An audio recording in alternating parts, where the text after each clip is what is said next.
बिस्मिल्लाहिर्रहमानिर्रहीम। अस्सलाम वालेकुम स्टूडेंट्स। मैं आज आप लोगों को बताऊंगा कैश बुक के बारे में।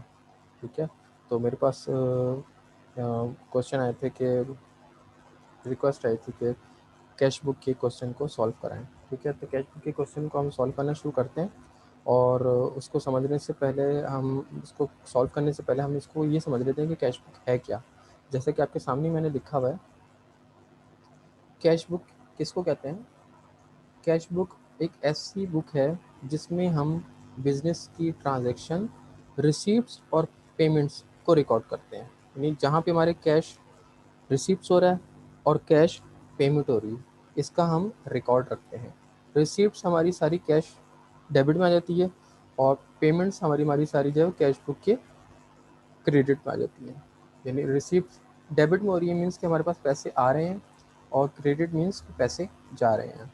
तो फंक्शन ऑफ कैश बुक क्या है कि function of cash book is to record all cash receipts and payments of a trader from day to day. Daily जो हम ट्रांजेक्शन कर रहे होते हैं उसकी क्या कर रहे होते हैं, पेमेंट्स और रिसीप्ट्स को रिकॉर्ड कर रहे होते हैं। याद रहे इसके अंदर सिर्फ कैश के ट्रांजेक्शन को रिकॉर्ड करते हैं। अगर हमने कोई उधार पे ट्रांजेक्शन की है उसको रिकॉर्ड हम इसमें नहीं करते हैं। ठीक है, तो अभी हम स्टार्ट करते हैं। क्वेश्चन मैं आप लोगों के सामने स्टार्ट कर रहा हूँ। क्वेश्चन आप लोगों के सामने जैसे ये लिखा हुआ है, मैं आप लोगों को इसकी सॉल्यूशन भी साथ साथ करा रहा हूँ।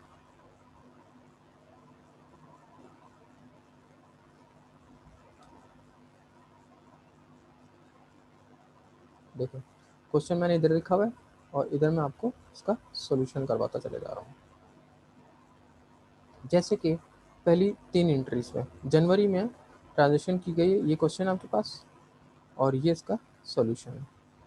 सलमान एंड कंपनी ने बिजनेस अपना स्टार्ट किया और उसने कैश जो लेन देन किया है वो कुछ इस तरीके से है कि जनवरी 1 में कैश उसने बिजनेस में इन्वेस्ट किया, यानी कैश बिजनेस में आया है। तो इसलिए हम कहाँ पे लिखेंगे, डेबिट साइड पे लिखेंगे। ये हमारी डेबिट साइड है और ये डेबिट साइड है, और ये हमारी जो है वो क्रेडिट साइड है। अच्छा, आप लोगों को थोड़ी सी हैरानगी ये हो रही होगी, हम इसके अंदर कैश बुक 3 तरह की बनाते हैं। एक सिंगल कॉलम, एक double column 2 column cash book, और एक 3 कॉलम कैश बुक। यहाँ मैं आप लोगों को स्टार्ट करवा रहा हूँ सिंगल कॉलम कैश बुक से। इसके बाद फिर हम डबल कॉलम और 3 कॉलम की करेंगे। डबल कॉलम और 3 कॉलम के अंदर यहाँ पे हम अमाउंट नहीं लिखते यहाँ पे, बल्कि हम कैश अमाउंट लिखते हैं और दूसरी तरफ साथ में बैंक अमाउंट लिखते हैं। यानी कैश जो हमारे पास हमारे हैंड में है, हमारे पास मौजूद है बिजनेस में, वो भी, और बैंक में भी जो पैसे आ रहे हैं वो इस साइड पे आएंगे और जो जा रहे हैं वो इस साइड पे आएंगे। हम लोग की इस तरह से ट्रांजेक्शन बनती है। इसका फॉर्मेट इस तरह से है कुछ, डेट, पार्टिकुलर्स, पीआर, अमाउंट। फिर उसके बाद इसी चीज़ को हम रिपीट करेंगे, डेट, पार्टिकुलर्स, पीआर और अमाउंट। फ़र्क सिर्फ ये कि डेबिट साइड है ये पूरी, और ये सारी क्रेडिट साइड है। जब कैश और बैंक भी होंगे तो हमारे साथ हम कैश के साथ एक और कॉलम बनाएंगे बैंक का, यहाँ पे भी कैश के साथ एक और कॉलम बनाएंगे बैंक का।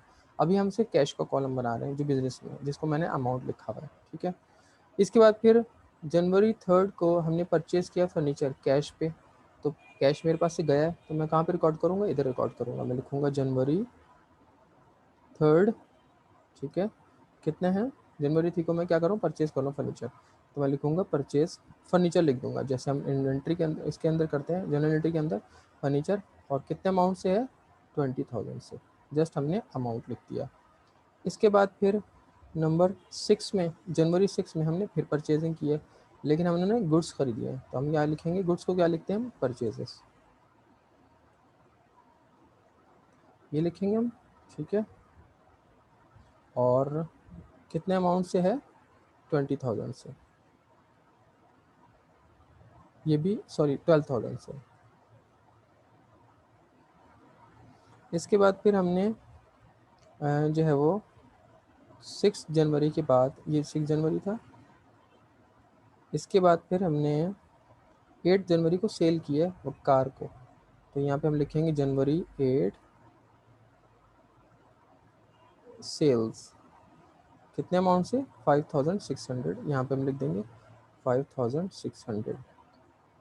उसके बाद फिर आपके पास है paid shop rent. Shop rent हम लोगों ने पे किया है, तो यहाँ पे क्या आ जाएगा, इधर जनवरी 10 को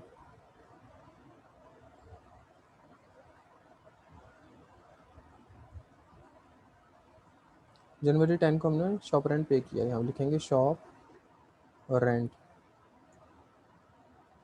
कितना 3000, हमारे पास से कैश गया इसलिए हम इस साइड पे लिखेंगे 3000। याद रहे पेमेंट साइड हमारी ये है और ये रिसीप्ट साइड है। फिर हमने परचेज किया कैलकुलेटर, तो पेमेंट जा रही है हमारे पास से कैश पे, कौन सी तारीख को, जनवरी 15 को, जनवरी 15 को।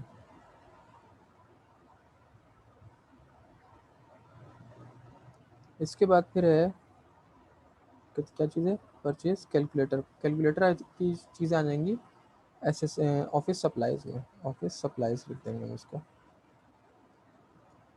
कितनी है 1200 में, सप्लाईज या इक्विपमेंट लिख सकते हैं। इसके बाद फिर कैश सेल है आपके पास, तो आपके पास पैसे आए हैं किस तारीख को, जनवरी 19 को। कितने पैसे आए हैं, कैश 19 को, सेल के पैसे आए हैं 4300। ठीक है, इसके बाद फिर जनवरी 22 को फिर हमने कैश परचेजिंग की है, तो यहाँ से हमारे पास से पैसे गए हैं जनवरी 22। कितने हम क्या किया हम लोगों ने, परचेजिंग, क्या लिखेंगे परचेजेस। ठीक है, और कितना है, ये कितना अमाउंट है, ये है आपका परचेजेस है 7000 से।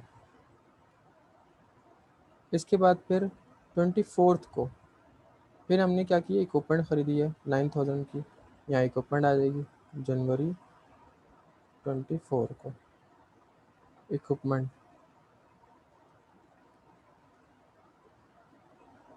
लेकिन ये सॉरी उधार पे है, तो ये हम इसको रिकॉर्ड नहीं करेंगे, हम सिर्फ कैश को रिकॉर्ड करते हैं। सैलरीज पे की हम लोगों ने 4000 रुपीज़, सैलरीज आ जाएंगी 27 तारीख को।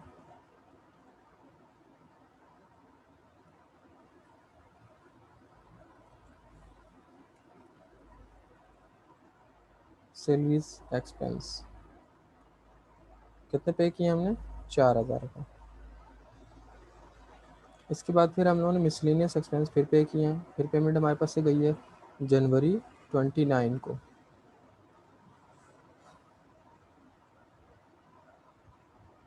1000 रुपीज़ से।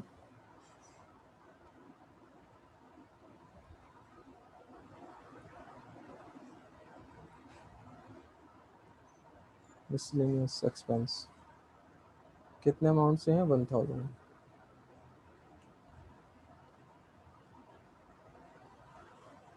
इसके बाद फिर आ जाता है ड्राइंग, हमने की है पर्सनल यूज़ के लिए, तो ड्राइंग पैसे गए हमारे पास से, हम क्या लिखेंगे जनवरी 30 ड्राइंग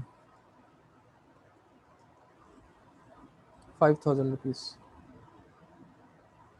5000। इसके बाद फिर हमने सेल किए हैं, तो यहाँ पे पैसे आ गए हमारे पास जनवरी 31 को, कितने अमाउंट से, 8000 से।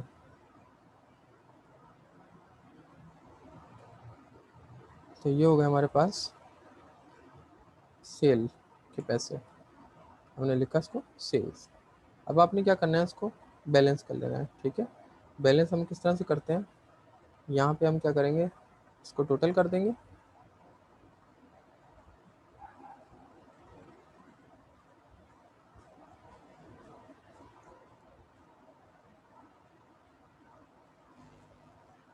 ठीक है, इधर टोटल आ जाएगा हमारा, इसको हम टोटल कर देंगे, यहाँ पे जो भी अमाउंट आया इसको हम टोटल करके देखते हैं, 5, 50, 55, ये हो गए आपके 55,600 प्लस 4300 प्लस 8000, 67,900, 67,900, ये हो जाएगा हमारा टोटल।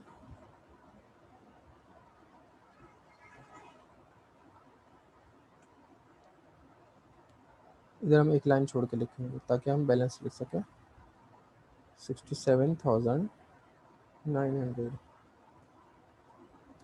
इसी तरह इस टोटल को हम इधर भी लिख देंगे 67,900, जबकि ये हमारा 67 नहीं होगा, लेकिन हम बड़ी साइड को टोटल इसलिए दोनों तरफ लिख रहे हैं ताकि हम दोनों का डिफरेंस लिख सकें। यहाँ पे हमारा जनवरी 31 को एंडिंग बैलेंस आ जाएगा जो कि डिफरेंस अमाउंट होगा, एंडिंग बैलेंस। ठीक है, ये कितना है, इन दोनों को क्या करेंगे 67 में से इसको माइनस कर लेंगे, तो ये आपके पास बच रहा है। इनको माइनस करके देख लेते हैं, इनको पहले प्लस करके देख दें कितना है, 20, 32, 33, 35, 35,000 प्लस 1200 प्लस 7,000 प्लस 5,000 प्लस 5,000, तो ये होगा आपके 53,200। इसको माइनस कर लिया हम उन्होंने 67,900 में से, तो ये होगा आपके 14,700 रुपये। ठीक है, तो ये हमारा बैलेंस आ गया। तो अर्निंग बैलेंस इसको हमने लिख दिया 14,700। हमें पता चलेगा कि डिफरेंस अमाउंट कितना है, 14,700। तो ये हमारा एंडिंग बैलेंस बच गया। इसी को हम सेम कॉपी कर लेंगे और ओपनिंग बैलेंस के तौर पे नेक्स्ट यहाँ पे लिख देंगे। ठीक है, इस तरह से, लेकिन यहाँ पे हम इसको लिखेंगे ओपनिंग बैलेंस या बिगिनिंग बैलेंस। ठीक है, और ये आ जाएगा जनवरी 1 के नेक्स्ट मंथ जो होगा वो कौन सा होगा, February 1, ये डेट आ जाएगी। तो ये था हमारा कैश बुक को फाइंड करने का तरीका, जो मैंने आप लोगों को बताया कि हम इस तरह से क्या करेंगे, मालूम करेंगे। ठीक है, आप लोग एक व्यू में देख सकते हैं इसको दोबारा से। ये क्वेश्चन था हमारा और मैंने इसको ये सॉल्व किया। ठीक है, कैश बुक। तो उम्मीद है आप लोगों को पसंद आया होगा। नेक्स्ट लेक्चर तक के लिए मुझे इजाज़त दीजिए। नेक्स्ट लेक्चर में इंशाल्लाह मैं आपको 2 कॉलम और 3 कॉलम कैश बुक भी सिखाऊंगा। कमेंट्स में आप मुझसे पूछ सकते हैं। Thank you.